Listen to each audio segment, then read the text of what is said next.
High Rasel ভাই, আশা করি ভালো আছেন। আমি শুরু থেকেই ভূত এফএম শুনছি। এখন যে ঘটনাটি বলছি তা আমার দাদির মুখ থেকে শোনা। আমার দাদির বাবা অর্থাৎ আমার বাবার নানা, তিনি একজন মসজিদের ইমাম ছিলেন এবং তিনি মানুষের অনেক ধরনের সমস্যার সমাধান করতেন। একদিন পাশের এক গ্রামের একটি লোক স্বাভাবিকভাবে মারা গেল, কিন্তু তারপর থেকে শুরু হলো সমস্যা। ওই বাড়ির লোক একে একে মরতে শুরু করলো। ঘটনাটি বাবার কানে আসলো। তিনি বুঝতে পারলেন যে ওই বাড়িতে পুরুষকাল লেগেছে। তারপর তিনি ওই বাড়িতে গেলেন এবং ওই বাড়িতে 4 জন লোক জীবিত। তিনি তাদের সাথে কথা বললেন। তিনি বললেন, তোমাদের বাঁচার একটা উপায় আছে। উপায়টি এরকম, গভীর রাতে ওই বাড়ির 4 কোণায় 4টি মুয়াজ্জিন, 4 জন মুয়াজ্জিন দাঁড়িয়ে আজান দেবেন, আর ওই সময় প্রথমে যে মারা গিয়েছিল তার কবর খোঁড়া হবে। কথা মতো কবর খোঁড়া হলো এবং অবিশ্বাস্য হলেও সত্য যে লাশের গালের মধ্যে কাফনের কাপড় ছিল, অর্থাৎ মুখের মধ্যে কাফনের কাপড় ছিল, অর্থাৎ লাশটি কাফনের কাপড় খাচ্ছিল। আর আমার বাবার নানা। আসসালামু আলাইকুম ডিয়ার লিসেনার, আশা করি সবাই ভালো আছেন। প্রতিদিন আরজে রাসেল ভাইয়ার ঘটনা শুনতে আপনারা এই চ্যানেলটিকে সাবস্ক্রাইব করে রাখুন। আজ রাসেল ভাইয়ার সব বাছাই করা ঘটনাগুলো শুধুমাত্র এই চ্যানেলে রাত 10টা বাজে আপলোড করা হয়। আজ রাসেল ভাইয়ার ইমেল এপিসোড শুনতে অবশ্যই আজকের এই চ্যানেলটি এই ভিডিওতে একটি লাইক দিয়ে সম্পূর্ণ ঘটনা শুনে নেওয়া যাক। এই কারণেই ওই বাড়ির লোকজন একে একে মারা যাচ্ছিল। তখন বাবার নানার নির্দেশে লাশটিকে ওপরে তোলা হলো এবং সেটিকে পুনরায় গোসল ও জানাজা দিয়ে অন্য স্থানে দাফন করা হলো। তারপর থেকে ওই বাড়িতে আর কোনো সমস্যা হলো না। That's it. চলে যাচ্ছি, ঘটনা ঠিক যেভাবে লেখা আছে সেভাবেই যাচ্ছি। হাই এভরিওয়ান, আমি মোহাম্মদ ওমর, মালয়েশিয়ার কুয়ালালামপুরের একটি ইউনিভার্সিটিতে ইলেকট্রিক্যাল ইঞ্জিনিয়ারিং করছি। হ্যালো রাসেল ভাই, আশা করি আপনি ভালো আছেন এবং আমার আগের ইমেইলটা পড়ে শুনিয়েছেন, কারণ এই ঘটনাটার সাথে এই ইনসিডেন্টের লিংক আছে।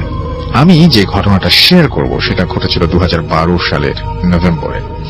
আমি এবং আমার 2 ফ্রেন্ড শান্ত এবং সোহান, তাদের সাথে আমরা প্রায়ই হঠাৎ প্ল্যান করি দূরে কোথাও ঘুরতে যাব। স্পেশালি রাতে আমরা ঘুরতে প্রচন্ড পছন্দ করি। একদিন আমার ফ্রেন্ড শান্তর উত্তরার বাসায় আড্ডা দিচ্ছিলাম। হঠাৎ করে প্ল্যান হলো যে ট্রেনে করে আজকে রাতে কোথাও ঘুরতে যাব। সো প্ল্যান মতো এয়ারপোর্ট রেলওয়ে স্টেশনে চলে আসলাম। তখন রাত 12টা বাজে মেবি। জানি না কেন হঠাৎ আমরা ঠিক করলাম ময়মনসিং যাব, বাট সেদিন ময়মনসিং এর কোনো ট্রেন ছিল না। লাস্ট ট্রেনটা 11টায় চলে গেছে। আমরা বসে রইলাম। কিছুক্ষণ পর একটা লোকের দিকে লোকের কাছে জানতে পারলাম যে 1:30-এর দিকে ট্রেন যাবে ময়মনসিং এর মহেশখালী স্টেশনে, বাট ট্রেনটা প্যাসেঞ্জার ট্রেন না, মালবাহী ট্রেন, রেলওয়ে ট্র্যাকস নিয়ে যাবে। এবং তারপরও আমরা উঠে পড়লাম। ট্রেনে শুধু 2টা কম্পার্টমেন্ট আছে, ইঞ্জিন এবং ফুড, আর বাকি ট্রেনটা ফুললি ওপেন। আমরা ওপেন যে ট্রেনটা সেখানে বসলাম এবং লাস্টের দিকে আমাদের কাছে 1 প্যাকেট সিগারেট ছিল, বাট ম্যাচ মাত্র 4-5টা স্টিক ছিল। রানিং ট্রেনে ম্যাচ দিয়ে সিগারেট জ্বালানোটা খুব কঠিন কাজ। একটা সিগারেট জ্বালাতে গিয়ে সবগুলো স্টিক শেষ হয়ে গেল। আমরা ঠিক করলাম যে একটার পর একটা সিগারেট জ্বালাবো, আস্তে আস্তে শেষ হয় এবং এটাতে আস্তে আস্তে শেষ হয়। এরপর যেহেতু প্যাসেঞ্জার ট্রেন না, সো এটা কোনো স্টপও করবে না। যাই হোক, আমরা যাচ্ছি। যখন আমরা গিয়েছি গাজীপুরের জামতলা না কোন জানি স্টেশনের পর পার হলাম। আমি ঠিক নেমটা জানি না। আমরা দেখলাম একটি বৃদ্ধ লোক, সাদা দাড়ি, সাদা চুল, লাইট ব্লু একটা শার্ট আর সাদা একটি লুঙ্গি পরে আছে এবং নিচু হয়ে কি যেন করছে। শীতের রাত, তাই আমরা মনে করলাম আগুন জ্বালাচ্ছি। সো অত একটা কেয়ার করলাম না। একটা ঘটনা চলার পরে আমরা একটা ধান ক্ষেতের সামনে দিয়ে যাচ্ছি এবং অনেক বড় ওপেন একটা ফিল্ড। আমরা 3 জনই দেখলাম দূরে আকাশ থেকে যেন 4টা আগুনের গোলা তারা নেমে আসছে এবং আমি বললাম যে দোস্ত, আমি শুনেছি যে এই আগুনের গোলাগুলো আসলে জিন। তাই যাই হোক, আমরা সামনে যাচ্ছি। ওই দিন ছিল আমার আবার পূর্ণিমা, সো চারদিকে অনেক আলো ছিল, সব ক্লিয়ারলি দেখা যাচ্ছিল। সামনেই এক পাশে একটা নদী বা লেক পড়লো এবং আরেক পাশে জঙ্গল।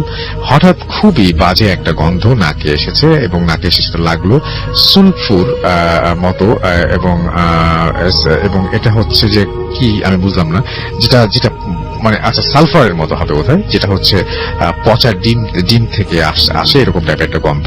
অলরাইট, এবং একটা শুটকি মাছের গন্ধ আমি পাচ্ছিলাম। এটা চললো প্রায় 5-7 মিনিটের মতো। এরপরে আমাদের হঠাৎ করে খুব গরম লাগতে শুরু করলো, এবং যেটা ইউজুয়াল, কারণ নভেম্বর মান্থে খোলা ট্রেনে খুবই আনইউজুয়াল, কিন্তু না যে গ্রামের কোনোখানে শীতে জমে যাওয়ার কথা। আমরা শুয়া পড়লাম। দেন একটা সময় আমরা নদী পাশ থেকে পার হয়ে গেলাম এবং একটি ছোট এবং গরম লাগাটাও চলে গেল, এবং স্মেলটা এবং গরম লাগাটা দুটোই চলে গেল। আমরা তখন অতটা ভয় পাইনি। ঠিক তখনই দেখলাম আবার সেই বুড়ো লোকটা যাকে গাজীপুরে দেখেছিলাম, এবং পুরনো সেই লাইট ব্লু শার্ট এবং হোয়াইট লুঙ্গি আমাদের দিকে অপলক দৃষ্টিতে তাকিয়ে আছে।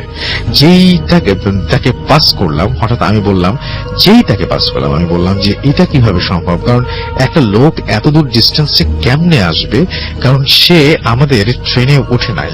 আশেপাশে কোনো বাস স্ট্যান্ড নাই, কারণ আমাদের দেশে বাস স্ট্যান্ড আর ট্রেন স্টেশন বেশ দূরে থাকে, মানে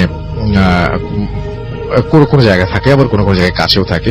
এবং সে কিভাবে কভার করলো জায়গাটা চিন্তা করে আমি জাস্ট আমার গা শিউরে উঠলো। তারপর আবার সবাই চুপচাপ বসে আছি। প্রায় 20 মিনিট পর একটা লোক চোখের পলকে খোলা ট্রেনে উঠে গেল, এবং আমরা তাকে উঠতে দেখলাম না। রানিং ট্রেনে উঠে আরেকজন মানুষের জন্য টাফ, অ্যাট লিস্ট তাকে দৌড়াতে হবে, বাট সে সামহাও উঠে গেল এবং আমরা অবাক হলাম, তবে কিছু বললাম না। লোকটি হোয়াইট পাঞ্জাবি এবং হোয়াইট ধুতি পড়েছিল। একটু পর লোকটি হঠাৎ সোহানের পাশে এসে বসলো এবং বলল যে, কেমন আছো সোহান? বলল, ভালো। আপনি? লোকটি বলল, আমাকে তোমরা চিনবে না, কিন্তু আমি তোমাদের ব্যাপারে সব জানি। তারপর সোহানকে জিজ্ঞেস করলো, শান্তকে দেখিয়ে যে তোমার কাজিন তাই না? ও বলল, আমরা কাজিন। লোকটি বলল, মিথ্যা বলো কেন, তোমরা দুজন মামাতো ভাই। এবং আমরা অবাক হলাম, কারণ এটা সত্যি ছিল, বাট ওটা দেখে ও দেখতে অনেক ডিফারেন্ট। যাই হোক, আমি বললাম যে আপনি আর কি জানেন আমাদের ব্যাপারে।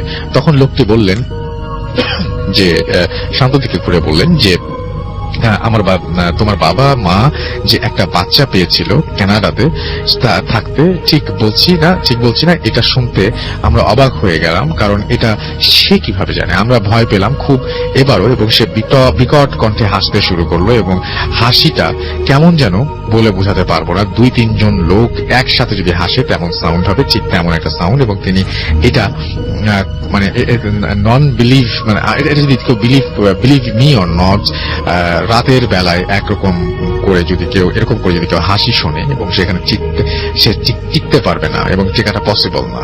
যাই হোক, আল্লাহ আমাদের সেভ করুন। এবং আমাদের ট্রেন দেখি স্লো করলো। মহেশখালী স্টেশনে আমরা আসলাম, এবং আমরা ট্রেন ফুল স্টপ হওয়ার আগেই লাফিয়ে নেমে গেলাম, এবং ট্রেন থামার পর দেখি লোকটা নামলো। ফজরের আজান দিল, 10 থেকে 15 মিনিট বাকি। লোকটা দেখি নেমে স্টেশনে আরেকটা যেই ট্রাক আছে ওটা গেছে, ওটা ঘেঁষে বসলো, যদি কোনো ট্রেন অপোজিট থেকে আসে তাহলে তাকে হিট করবে। আমরা 3 জন তখন চিন্তা করলাম যে আমাদের সাথে কতগুলো ইনসিডেন্ট এক রাতে ঘটছে। দেখি স্টেশনের পাশে একটা চায়ের দোকান খুলেছে একটি মহিলা। আমরা দোকানের দিকে হাঁটতে লাগলাম, এবং ওই ট্রেনের লোকটি ট্র্যাকে বসে আমাদের দিকে শুধু ঘাড় ঘুরিয়ে তাকাচ্ছে, এবং একটা অ্যাঙ্গেলে যেটা হিউম্যান কোনো মানুষের পক্ষে পসিবল না। দূর থেকে ট্রেনের লাইট দেখলাম, এন্ড সাথে সাথে লোকটা চোখের সামনে ভ্যানিশ হয়ে গেল। আমরা তাড়াতাড়ি চায়ের সে কথা বলছিলাম এগুলো কিভাবে সম্ভব। দেন ওই চায়ের দোকানের চাচি বলল যে, আপনারা কার কথা বলছেন? আমি তো শুধু আপনাদের 3 জনকেই দেখলাম, আর কাউকে তো দেখলাম না। আমরা আর কথা বাড়ালাম না, জিজ্ঞেস করলাম না নিয়ারবাই বাস স্ট্যান্ড কই। দেন খুঁজে সকাল 7টার বাসে ঢাকা ব্যাক করলাম। এটাই ছিল ঘটনা। ঢাকা আসার পরে সোহান একটু অসুস্থ হয়ে গেল এবং 2 উইকস পরে সুস্থ হয় এবং প্রায় প্রতিদিনই লোকটা স্বপ্ন দেখতো, লোকটাকে স্বপ্নে দেখতো। ওর ওয়েট অনেক লস হতে থাকে এবং হুজুরের কাছে তাকে নিয়ে যাওয়া হলো, তাতে একটু সমস্যা কমলো এন্ড কিছুদিন পর সব নর্মাল হয়ে যায়। কিছু হঠাৎ 2013 1 আগস্ট তাকে ওকে আর খুঁজে পাওয়া যাচ্ছিল না।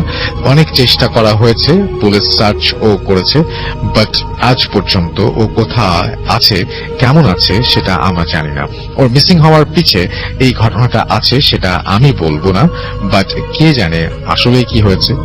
আমি জানি না এই ঘটনাটা কতটুকু বিলিভ করবেন আপনারা, কিন্তু এক ঘটনা যখন জীবনে ঘটতে থাকে সেটাকে অবিশ্বাস করা বা অস্বীকার করা অসম্ভব। থ্যাংক ইউ রাসেল ভাই এন্ড থ্যাংক ইউ এভরিওয়ান। ভাইয়ের কাছ থেকে তার প্রথম পদ্মপুকুরের একটা ঘটনা রয়েছে, যেটি ওয়ান্ডারফুল একটা স্টোরি, সেই ঘটনাটি আমরা শুনে আসবো। আসসালামু আলাইকুম লিসেনার্স। রাসেল ভাইকে অসংখ্য ধন্যবাদ, ভূত এফএম টিমকে ধন্যবাদ আজকে মানে এত সুন্দর একটা অনুষ্ঠানে আমন্ত্রণ জানানোর জন্য। বিশেষ করে এখানে আসার পর রাসেল ভাই মানে সবকিছু খুব এনজয় করছি স্টিল নাও। বিশেষ করে আমি আর ফারনান মনে হয় যতজন গেস্ট আসছে সবচেয়ে বেশি এনজয় করেছি আমরা দুইজন। তো অসংখ্য ধন্যবাদ আপনাদেরকে, ভূত এফএম টিমকে এবং হোটেল 6 সিজনের কর্তৃপক্ষকে, তাদের মানে সবার সম্মিলিত প্রচেষ্টা এত সুন্দর একটা মানে আয়োজনের জন্য। আসলে আমি এখন যে ঘটনাটি শেয়ার করতে যাচ্ছি সেই ঘটনাটি একটি বিল কেন্দ্রিক ঘটনা। তো বিলের বর্ণনা দিয়ে আমি আগে দেব, তারপর আমি মেইন ঘটনাটা যাব। এই বিলটি রাজবাড়ী জেলার কালুখালী উপজেলাতে অবস্থিত। কালুখালী মেইন যেই উপজেলা কমপ্লেক্স আছে সেখান থেকে 2 কিলোমিটার ভিতরে যেতে হয়। তো ওই বিলের পাশ দিয়ে যে রাস্তাটি গিয়েছে 2016 সালে ওখানে রাস্তা নির্মিত হয়। আগে ওখানে মানে সাধারণ রাস্তা ছিল, মানে মাটির রাস্তা ছিল। এবং আসলে ওই জায়গাটা এতটা মানে ভয়ঙ্কর যে দিনের বেলাতেও ওই রাস্তা দিয়ে লোকজনের আনাগোনা খুব কম, আর রাতের বেলাতেও কোনো প্রশ্নই আসে না। আর ওই বিল কেন্দ্রিক অসংখ্য ঘটনা আছে, ছোটখাটো অনেক ঘটনা যেগুলো বলে শেষ করা যাবে না। তো তার মধ্যে আমি এমন একটা কমন ঘটনা বলবো যেটা অধিকাংশ সময় সেখানে ঘটে, সেই কমন ঘটনাটি আমি আজকে বলবো। বিলের নাম হচ্ছে পদ্মবিল। ওই এলাকার যারা আছেন তারা অবশ্যই পদ্মবিলের নামের সাথে এটি রাজবাড়ী জেলার কালুখালী উপজেলায়। তো যারা ওই এলাকা আছেন তারা সবাই পদ্মবিলের নাম জানেন, আর যারা জানেন না আজকে অবশ্যই আমার মাধ্যমে ওই জায়গাটা সম্পর্কে জানবেন। কারো যদি দেখার ইচ্ছা হয় অবশ্যই সেই জায়গায় গিয়ে দেখে আসবেন, এবং রিকোয়েস্ট করবো অবশ্যই দিনের বেলা যাবেন, কখনো রাতের বেলা নয়। আচ্ছা রাসেল ভাই, ওই পদ্মবিলের ওখানে একটি বড় একটি মানে পাকড় গাছ রয়েছে। আমি নিজে ওখানে গিয়ে দেখে এসেছি এবছরের ফেব্রুয়ারি মাসে গিয়ে, যখন শীত প্রায় শেষের দিকে। তখন আমি রাজবাড়ির যেই আমাদের হরর টিম আছে, যেটা আমাদের ভূতি ফ্যান ক্লাব যেটা আছে, ওরা আমাকে বলেছিল যাওয়ার জন্য, ওরা ইনভাইট করেছিল, আমি গিয়ে ওখানে দেখে এসেছিলাম। তখনই ঘটনাটা কালেক্ট করা, কিন্তু বিভিন্ন কারণে বলবো করে বলা হয় না। আজকে হলোইনের প্রোগ্রামে ঘটনাটি শেয়ার করতে চাই। রাসেল ভাই, ওইখানে একজন মানে কৃষক আছেন। তো ওই কৃষকের নাম হচ্ছে হলো জালাল মিয়া। তো উনি খুব দরিদ্র হওয়ার কারণে উনি ওখানে যেই জায়গাটা আছে, ওই বিলটা কিন্তু রাসেল ভাই মানে বর্ষাকালে একদম পানিতে টইটুম্বুর করে, এবং বর্ষাকালে এত পানি হয় যে এই মাথা থেকে ও মাথা দেখাই যায় না, একটা বিশাল সমুদ্র মনে হয়। কিন্তু যদি শুকনার সময় মানে গ্রীষ্মকালীন সময় মানে ওখানে গেলে মানে বিশাল মানে ফসলি জমি দেখা যায়, মনেই হয় না যে ওখানে কোনো বিল রয়েছে। তো উনি অন্যের মানে ক্ষেতে চাষাবাদ করতেন, যে চাষাবাদের মানে যে ফসলটা হবে তার অর্ধেক উনি নেবেন, অর্ধেক জমির মালিক নেবেন, এই হলো শর্তে উনি চাষাবাদ করেন। ওনার নিজের কোনো জমি নেই, অত্যন্ত দরিদ্র ব্যক্তি উনি। তো তখন বৈশাখ মাস সময় এই, আর ঘটনাটি 2015 সালের ঘটনা, খুব বেশি দিন আগে না, 2015 সালের ঘটনা। তো বৈশাখ মাস চলে আসে। তো উনি যেই ফসলটি রোপণ করেছিলেন আমাকে বলেছিলেন উনি এক প্রজাতির ধান লাগিয়েছিলেন আর কি। তো ওই ধানটা যখন লাগান, তখন ওনার ওই ধানটা যখন প্রায় পাক ধরে এসছে, তখন ওনার ওই জমির যে মালিক বলেন যে দ্রুত ধানটা কাটতে, না হলে বৈশাখ মাসে ঝড় আসবে, যদি শিলাবৃষ্টি হয় তাহলে ধান নষ্ট হয়ে যেতে পারে। তো তুমি দ্রুত কেটে আমার ভাগেরটা আমার বাড়িতে দিয়ে আসো। তো উনি একদিন খুব দ্রুত কেটে ওই জমির মালিকের বাড়িতে দিয়ে আসেন, এবং ওনারটাও কেটে কিছু অংশ ওনার নিজের বাড়িতেও রাখেন, কিন্তু সবটুকু কেটে শেষ করতে পারেনি, কিছু অংশ ছিল। তো একদিন রাতের বেলা, বিশেষ করে মানে ওখানে তো 7টা-8টা মানে অনেক রাত, এখনো পর্যন্ত সেখানে 7টা মানে অনেক রাত। তো রাতের বেলা উনি চিন্তা করলেন যে যদি কোনো কারণে ঝড়ো বৃষ্টি হয় বা শিলাবৃষ্টি হয় আজকে রাত্রে, তাহলে তো যেই ফসলটুকু আছে ওটা তো আমার ভাগে, তাহলে তো পুরোটাই নষ্ট হয়ে যাবে, তাহলে আমি কি খাবো? সুতরাং ওদিকে মেঘ গুড়গুড় করছিল, উনি ভয় পাচ্ছিলেন যে যদি সত্যি বৃষ্টি হয়, ডুবে যায়, মানে নষ্ট হয়ে যায়, তাহলে তো অনেক ক্ষতি হয়ে যাবে আমার। তো উনি সিদ্ধান্ত নিলেন এই রাতের বেলায় উনি হারিকেন নিয়ে ওখানে যাবেন, রাতের বেলায় যত ধান আছে উনি নিজেই সব কেটে ফেলবেন। আর উনি অনেক দরিদ্র লোক ছিল, আসলে উনি যে সাথে কোনো সহযোগী নেবেন ওনার সেই সামর্থ্য ছিল না। তো উনি ওনার স্ত্রীকে বললেন যে উনি পদ্মবিলে যাবেন, উনি ফসল কেটে নিয়ে আসবেন। তো ওনার স্ত্রী বললেন যে এত রাত্রে যাওয়া ঠিক হবে না, কারণ এমনিতেই জায়গাটা ভালো না। কিন্তু যেহেতু উনি দরিদ্র মানুষ, আসলে অভাবটা আমাদের সবকিছু কিন্তু ম্লান করে দেয়, ভয় অনেক কিছুই আমাদের সেটাকে করে দেয় আর কি। তো উনি ওই কারণে হাতে একটি হারিকেন এবং কাঁচি নিয়ে, আমাদের এলাকায় যেটাকে কাঁচি বলি, ধান কাটার সময় যেটা ব্যবহার করে, কাঁচি নিয়ে উনি ওই বিলে চলে যান। তো ওনার যে জায়গাটা সেখানে কাটা শুরু করেন। তো আসলে একটা বিষয় বলি, ওই যে পাকড় গাছের কথা আমি বলেছি, ওই পাকড় গাছের নিচে একটি কুয়া ছিল। কুয়াটি 2016 সালে যখন ওই রাস্তা মানে পাকা রাস্তা করে ওই জায়গাটা, রাস্তার সম্প্রসারণের কারণে ওই কুয়াটা এখন ঢেকে গেছে, ওখানে মাটি ফেলে এটা করে দেওয়া হয়েছে। ওই কুয়া কেন্দ্রিক অসংখ্য মানে ঘটনা আছে আর কি, কারণ ওই কুয়ার মধ্যে যে কত লোককে হত্যা করে ওর মধ্যে ফেলে রাখা হয়েছিল মানে তার কোনো হিসাবই নেই।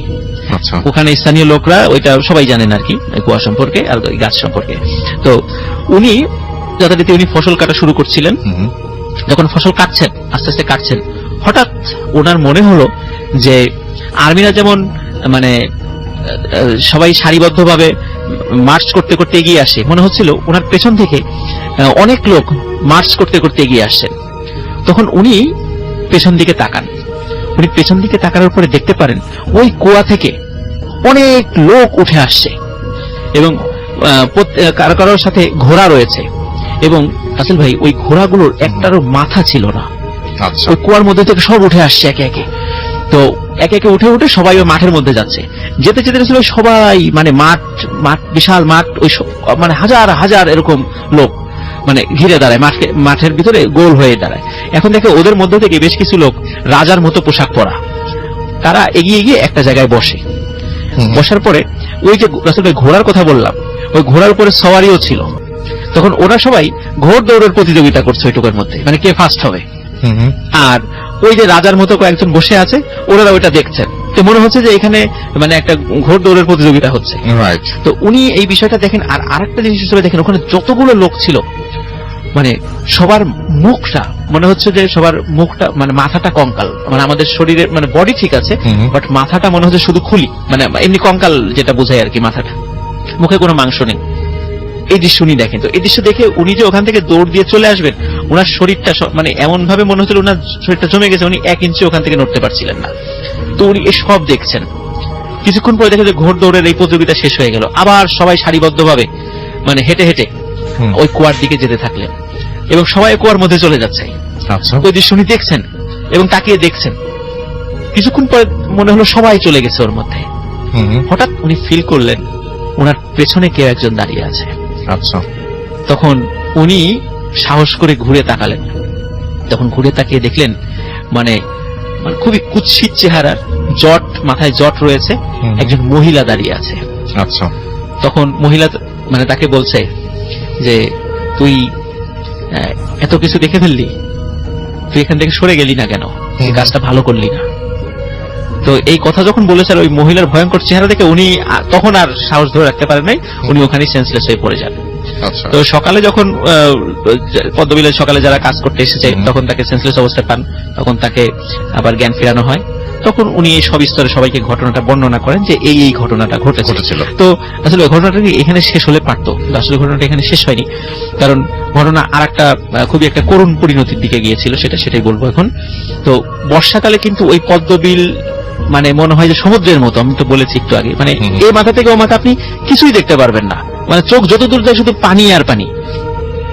তো উনি আর ওই সময় ওই অঞ্চলের লোকজন যে কাজটা করে, ওই সময় তো সব ফসল মানে পানির নিচে তলিয়ে যায়, ওই সময় সবাই মাছ ধরে ওখানে, ওই পদ্মবিলে মাছ ধরে। তো সারা রাত ধরে মাছ ধরে, সকালবেলা রাজবাড়ির বাজার, কালুখালী বাজার, তারপরে আপনার পাংশা যে থানাটা আছে, ওরা ওখানে মাছগুলো নিয়ে যায়। তো যেহেতু মানে একদম মানে কোনো চাষ করা মাছ না, এবং ওই পদ্মবিলের মাছের এখনো পর্যন্ত আমাদের ভালো কদর আছে, মানে বেশ কদর আছে। আমরা বাজারে গেলেই, রাজবাড়িতে বাজারে গেলে যদি শুনি যেটা পদ্মবিলের, তাহলে আমরা সবাই মানে বেশি দাম হলে ওটা কিনে নেওয়ার চেষ্টা করি, আমাদের জন্য পথে নিয়ে আসবেন। জি জি। তো ওখানে ওই যেই মানে জালাল মিয়া, উনি ওনার সন্তান রয়েছে, 2টো সন্তান রয়েছে, যেই সন্তানের বয়স 15 বছর, তো বড় ছেলে আর কি, তাকে নিয়ে রাতের বেলা মাছ ধরতে যেতেন। ওনার একটা নৌকাও ছিল, মাছ ধরতে যেতেন। তো নৌকাটা আসলে ওনাদের না, উনি যে ভাড়ায়, মানে ঠিক ভাড়ায় যেমন ওই মানে অংশ ফসলের, অর্ধেক অংশ মালিকের, অর্ধেক অংশ ওনার। তো সারা রাত মাছ ধরার পরে অর্ধেক অংশ হচ্ছে নৌকার এবং জালের মালিকের, আর অর্ধেক অংশ ওনাদের। তো এই শর্তে আর কি ওনারা মাছ ধরতেন আর কি। তো যখন মাছ ধরছিলেন হঠাৎ করে মানে জালাল মিয়া বলছে ওনার ছেলেকে, বাবা নিচে দেখতো, মনে হচ্ছে যে জালটা কোনো কিছুতে আটকে গেছে, তো তুই একটু নিচে নেমে জালটা ছাড়িয়ে দে। তো বলছে ঠিক আছে যাচ্ছি। তো সে পানির মধ্যে নামে, ডুব দিয়ে জালটা ছাড়ানোর জন্য যায়। কিন্তু আসলে ভাই ওই ছেলেটা আর উঠে আসছিল না। আচ্ছা, তো উনি বারবার মানে চিন্তা করছে যে কি ব্যাপার, কোথায় গেল। তো ছেলেটা উঠে আসছে না কেন, ওনার সন্দেহ লাগে। ওনার আশেপাশে আরো যেই নৌকাগুলো ছিল তাদেরকে ডাক দেয়, তারাও আসে। আসার পরে বলে যে আমার ছেলেটা নিচে নামলো কিন্তু এখন তো উঠে আসছে না। তখন আরো যারা ইয়াং কয়েকজন ছিল, কারণ জালাল মিয়ার বয়স একটু বেশি ছিল, উনি নিচে নামতে পারছিলেন না। ওনার ওই সময় ঠান্ডাও লেগেছিল, যার কারণে উনি নিচে নামছিলেন না। তখন আরো কয়েকজন ইয়াং যারা ছিলেন ওনারা নিচে নামলেন। তো নিচে নেমে রাসেল ভাই ওই ছেলেটাকে টেনে তোলে। টেনে তোলার পর দেখা যায় যে তার ছেলেটা মৃত, এবং তার শরীরের যে মাথাটা ছিল, মাথাটা রাসেল ভাই মনে হচ্ছে যে মানে মাথাটা আমাদের যেদিকে আমরা মুখ করে থাকি, আমাদের বুক এবং মুখ তো সমান দিকে থাকে, তার মাথাটা ঘুরিয়ে একদম পিঠের দিকে করে দেয়। মনে হচ্ছে কেউ মাথাটা ভেঙে পেছন দিকে করে দিয়েছে। তো এই একটা করুণ পরিণতি ঘটে তার ছেলের সাথে। তো এখনো নাকি রাসেল ভাই উনি স্বপ্নে দেখেন যে ওই যে ভয়ঙ্কর মহিলাটা, ওই মহিলাটা বলে যে একটাকে তো নিয়েছি, আরো নেব। তো এখনো ওখানে উনি জীবিত আছেন, উনি এখনো ওখানে ওনার ফসল ওইভাবেই কাজ করেন স্টিল নাও। তো আর রাসেল ভাই একটা বিষয়, আমি যখন ফেব্রুয়ারি মাসের লাস্টের দিকে ওখানে গিয়েছিলাম, ওখানে যারা কয়েকজন স্থানীয় লোকের সাথে কথা বলেছিলাম, তো ওনাদের বর্ণনা অনুযায়ী পদ্মবিলে মানে হরর কোনো বিষয় ঘটাটা এটা রাতের উপর নির্ভর করে না, দিন রাত যে কোনো সময় ঘটতে পারে। এবং উনি বলেছেন যে বিশেষ করে পাট কাটা, যখন পাটের মৌসুম হয়, পাটের সময়তে ওনারা মাঝে মাঝে কয়েক সপ্তাহ ওনারা এই বিশাল বিলে নামতেই পারেন না, কারণ নামার সাথে সাথে ভয়ঙ্কর আকৃতির কিছু মানে মানুষকে দেখেন যারা তাদেরকে তাড়া করে। এবং এটা নাকি প্রতি বছরই হয় রাসেল ভাই, কারণ আমি গিয়ে খুবই অবাক হয়েছি। তো ওখানে যে কুয়াটা রাসেল ভাই, কুয়াটা এখন নাই, কিন্তু বট গাছটা আছে। আর ওখানকার লোকজন, আর ওখানে জনবসতি রাসেল ভাই খুব কম, অনেক দূরে দূরে বাড়ি। এবং ওখানে আপনি গেলে কিন্তু মোবাইলের নেটওয়ার্ক ভাবে পাবেন না, মানে দিনের বেলা গেলে তো সেখানে গা ছমছম করে, বিশেষ করে গাছটা দেখলে তো মানে ভয় এমনিতেই গায়ের লোম দাঁড়িয়ে যায়। তো রাসেল ভাই এই ছিল আমার ফার্স্ট ঘটনা।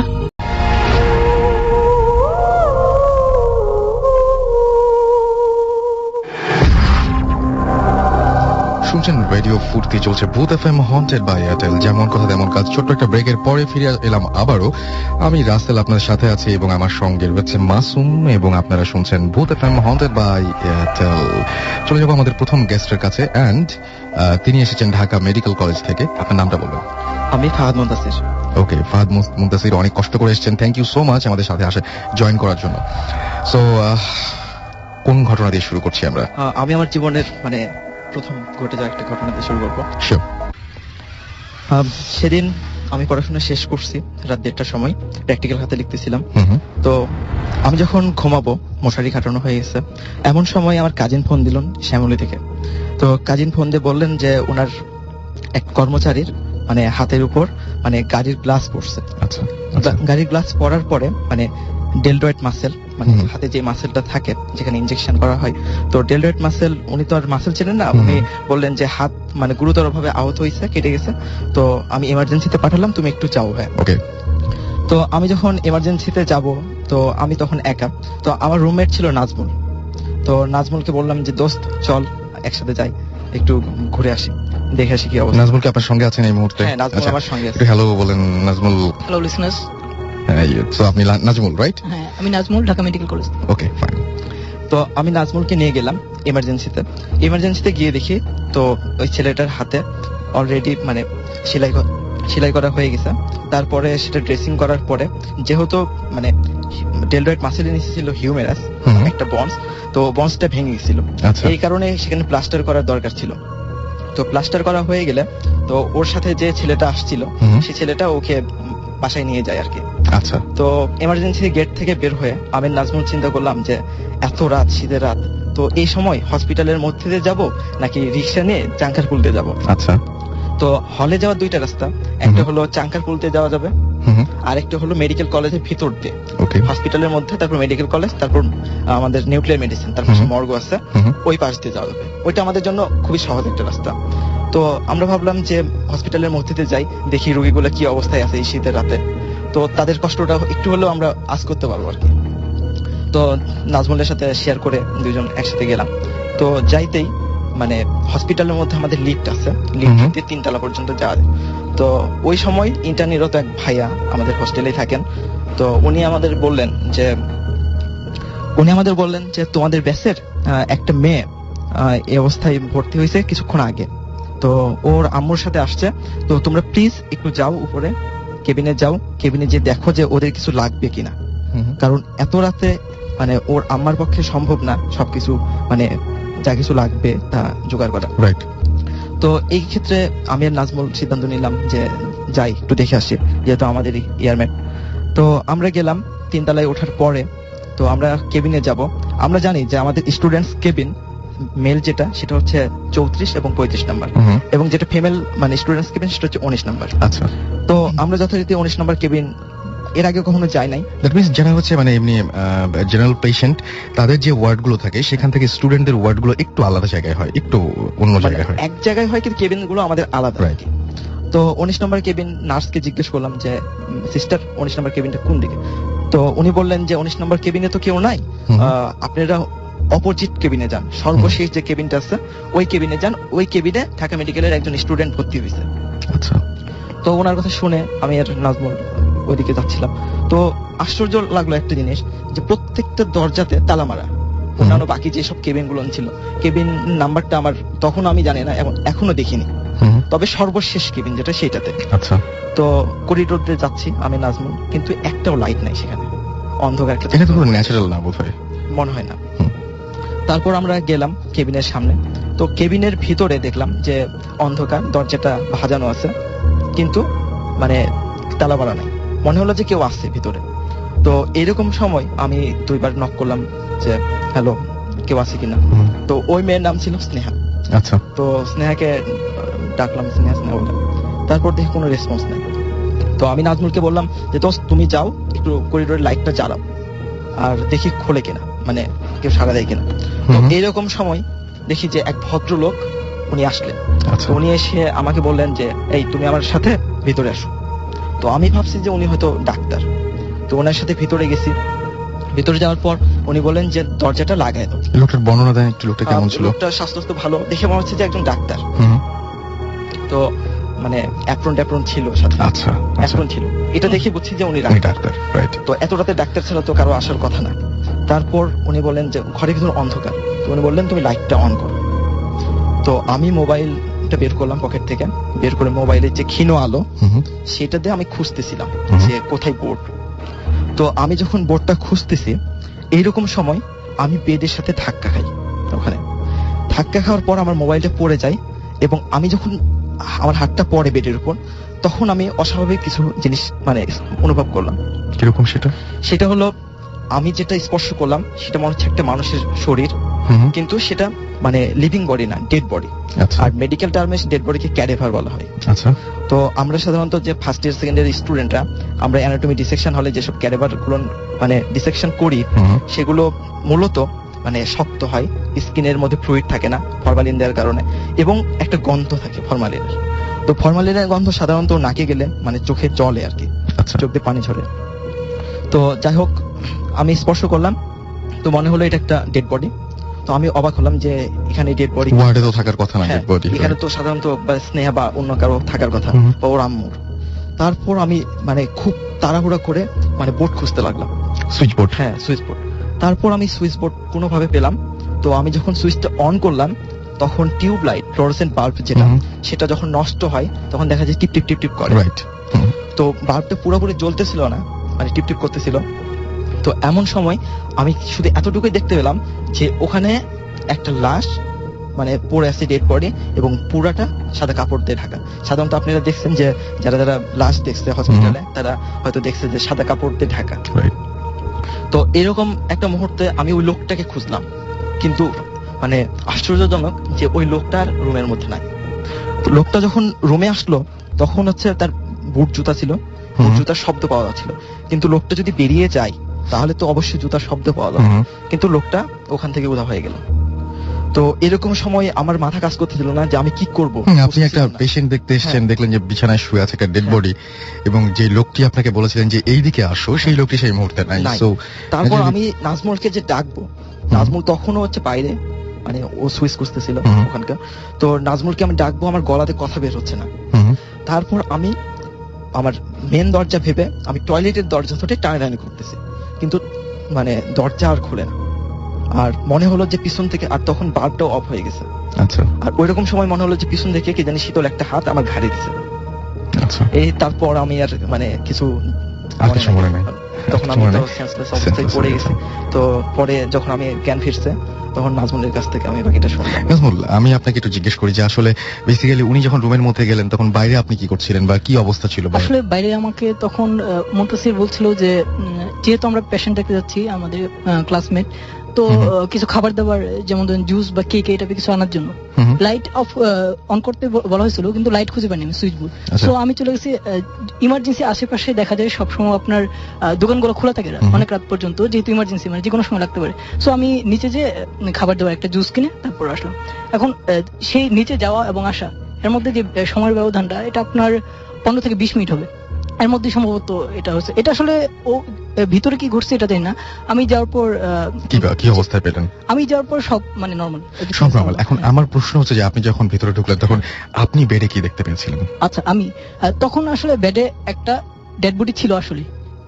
হ্যাঁ, ডেড বডি ছিল, কিন্তু ওই ডেড বডিটা মানে ও যেরকম বলছে যে ওই যে লোকটা এরকম টাইপের কিছু, ওরকম, কিন্তু ওটা নরমাল আপনার ডেড বডি যেরকম থাকে। আসলে পরে আমরা ইনফরমেশন নিয়ে জানা গেল যে বেওয়ারিশ লাশগুলা যে থাকে, ওই বেওয়ারিশ লাশগুলা সাধারণত আপনার যে ওটা থেকে বোনস প্রসেস করে, বোনস গুলো বিক্রি করা হয় বা বিভিন্ন কাজে এগুলো ভিসেরা গুলো সেল করা হয়। ওটা ওরকম একটা বেওয়ারিশ লাশ, এটা সাধারণত মর্গে নেওয়ার কথা, কিন্তু মর্গে নেওয়ার আগে ওখানে মানে আপাতত রাখা হয়। এবং এখন আমি যাওয়ার পর এভরিথিং ইজ নরমাল, সবকিছু মানে আগের মতো, কিন্তু মুনতাসির জাস্ট মানে ওর ফিট হয়ে আছে। আমি যা বললাম যে কি হচ্ছে মুনতাসির, তারপর ওর মুখে পানি টানি দিয়ে আমি নিজেও একটা নার্ভাস ফিল করতেছিলাম, কারণ যেহেতু এরকম রুমের মধ্যে একা, তারপর একটা ডেড বডি রুমের মধ্যে ছিল, এটা আসলে স্বাভাবিক। আর ওখানে কি করছিল এটা হতে একটা হ্যালোজিনেশন হতে পারে, যে ওরকম যে একটা কি শীতল হাত, যে কারণ ডেড বডিটা নরমাল ছিল, যে ন্যাচারালি যেরকম। বাট একা একটা অন্ধকারের মধ্যে উনি আসলে এক্সপেক্ট করেনি এরকম কিছু, যেখানে ডেড বডি থাকবে। এনিওয়েজ, এই যে যারা ঘটনাতে প্রচন্ড ভয় পেয়েছেন তাদেরকে ভয়টা একটু ভাঙিয়ে দিই। আর সেটি হচ্ছে এখানে এই ঘটনার মধ্যে দুটো জিনিস আছে। একটা হচ্ছে যে প্রচন্ড ভয়, সেটা আপনারা পেয়েছেন অলরেডি আমি মনে করি। আর আরেকটা জিনিস আছে, সেটা হচ্ছে যে একটা ইনফরমেশন দিয়েছেন আমাদের ঢাকা মেডিকেল কলেজের স্টুডেন্টরা, সেটা হচ্ছে যে আপনি যখন ফরমালিনের সামনে যাবেন তখন নাক জ্বলবে, চোখ জ্বলবে আর কি, নাকের ঝাঁঝালো কোনো গন্ধ লাগবে। সুতরাং বাজারে যে যখন মাছ কিনবেন তখন অবশ্যই নাকের কাছে ধরে একটু টেস্ট করতে পারেন যে এটা তোমার ফরমালিন দেওয়া আছে কিনা। শুকে দেখলেন চোখ জ্বলছে কিনা, তাহলে বলেন ভাই ফরমালিন দেওয়া মাছ, এটা তো নিব না। এটা একটা ভালো জিনিস পাওয়া গেল আর কি এখান থেকে।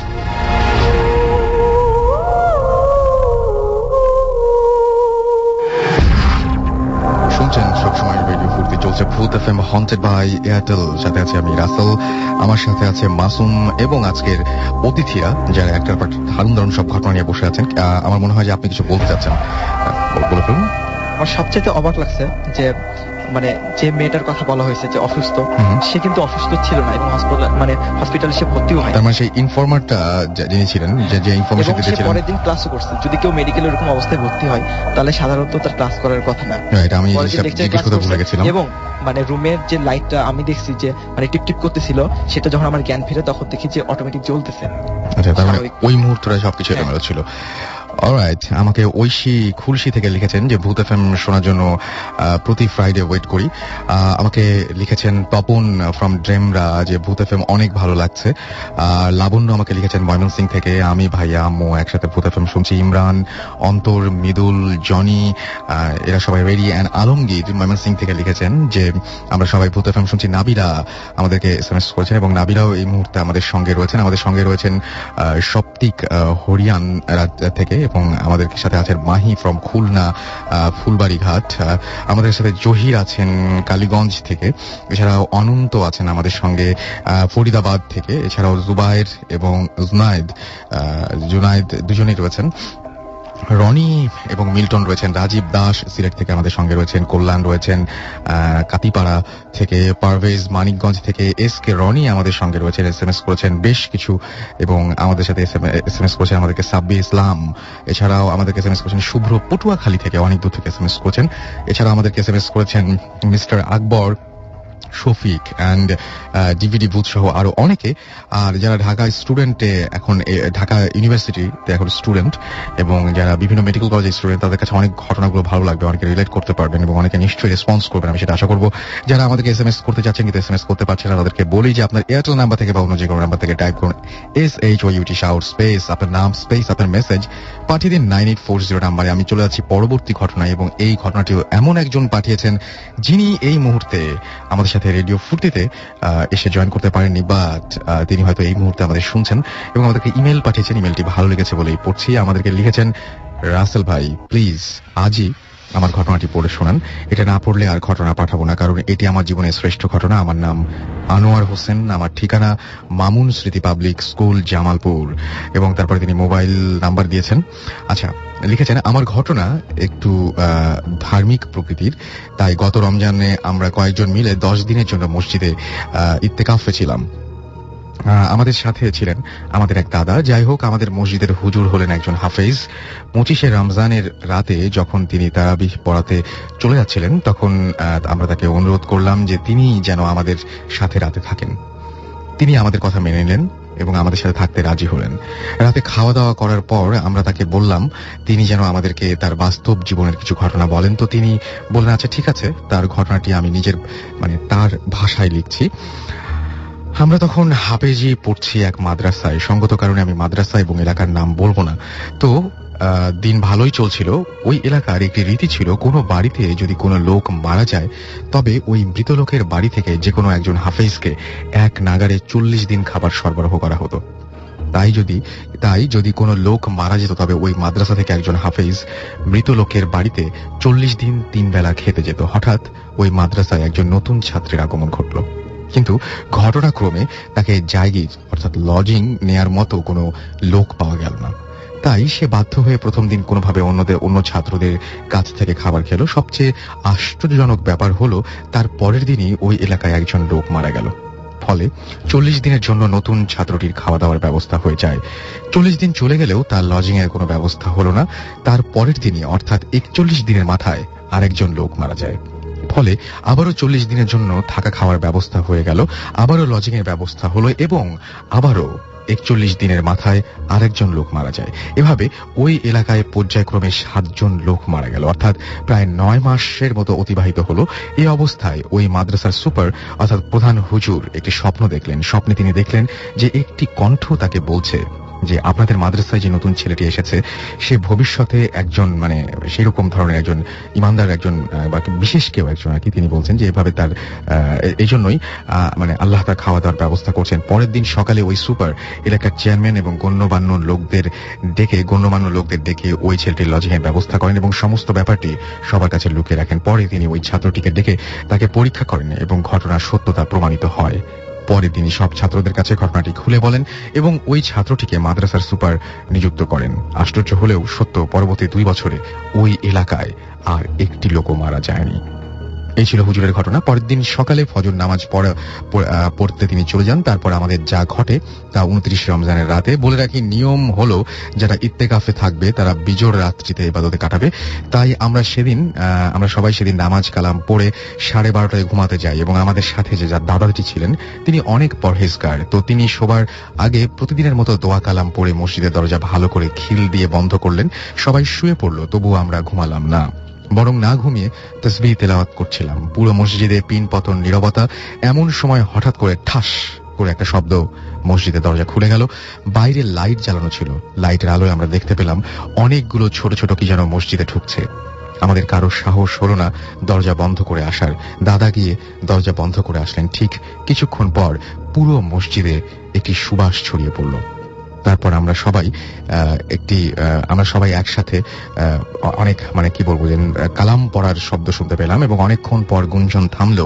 এবারও দরজা খুলে গেল কিন্তু কোনো শব্দ হলো না। এবার আমরা স্পষ্ট দেখলাম অনেকগুলো ব্যাঙ বেরিয়ে গেল মসজিদ থেকে। তারপর আমরা সবাই উঠে পড়লাম এবং লাইট জ্বালালাম। দেখলাম 3টা বাজে।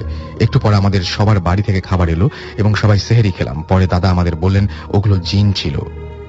এই ছিল আমার ঘটনা, এবং তিনি এই ঘটনাটি পড়তে অনুরোধ করেছেন। আমি ঘটনাটি পড়ে ফেললাম, আশা করছি আপনাদের ভালো লেগেছে। যাই হোক, আমরা পরবর্তী ঘটনায় চলে যাব। আমাদের সঙ্গে আরো একজন রয়েছেন। আপনার ঘটনাটা শুনি ভাই, আপনার নামটা বলবেন প্লিজ, আপনি কোথা থেকে এসেছেন সেটাও বলবেন।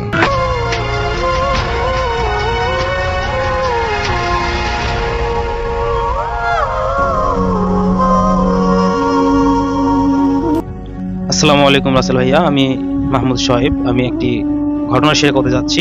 আমার বাসা বগুড়া, রাজধানী মুরইল এয়ারপোর্ট এলাকা সংলগ্ন। তো যেই ঘটনাটি বলবো এটা আসলে একটি ভয়ঙ্কর ঘটনা। রাত তখন প্রায় 2:45। তুমি যদি কখনো খেয়াল করো আয়নার অনেকক্ষণ আয়নাতে তাকিয়ে থাকো, দেখবা তোমার মুখটা ধীরে ধীরে অন্যরকম হয়ে যাচ্ছে, তাই না? এটা নাকি ট্রলেক্স ইফেক্ট। সরি, এই ট্রলেক্স ইফেক্ট নামে বাস্তব বিজ্ঞানসম্মত ব্যাপার এটা, কিন্তু সবার ক্ষেত্রে এরকম হয় না। তবে সাদিয়া নামের এক মেয়ের ক্ষেত্রে ব্যাপারটা একদমই সাধারণ ছিল না। সাদিয়া একটা মেসে থাকতো ঢাকা শহরে। আর ঘরে ছিল একটা পুরনো বড় আয়না, যেটা আগের ভাড়াটিয়ে রেখে গিয়েছিল। প্রথম দিকে কিছু বুঝতো না সে, কিন্তু একদিন রাতে পড়াশোনা শেষ করে চুল আঁচড়াতে গিয়ে দেখে আয়নায় তার প্রতিচ্ছবি চোখ না পিটিয়ে তাকিয়ে আছে। যখন সে নিজে চোখ পিটাচ্ছে, মানে চোখ বন্ধ করছে খুলছে, সে ভাবলো ঘুমের ঘোরে হয়তো ভুল দেখছে। কিন্তু পরের বার একই ঘটনা ঘটতে লাগলো। এক রাতে কৌতূহল বশত সে ফোনের ক্যামেরা অন রেখে আয়নার সামনে দাঁড়ালো। ক্যামেরায় দেখা গেল আয়নায় সাদিয়া দাঁড়িয়ে আছে ঠিকই, কিন্তু তার মুখে একটা ঠান্ডা হাসি। যখন সাদিয়া মুখ সম্পূর্ণ স্থির ছিল, ভয়ে ঘর ছেড়ে চলে যেতে চেয়েছিল সে। কিন্তু পরের দিন সকালে আয়নার গায়ে লেখা ছিল, তুমি যেতে পারবে না, তুমি তো আমি।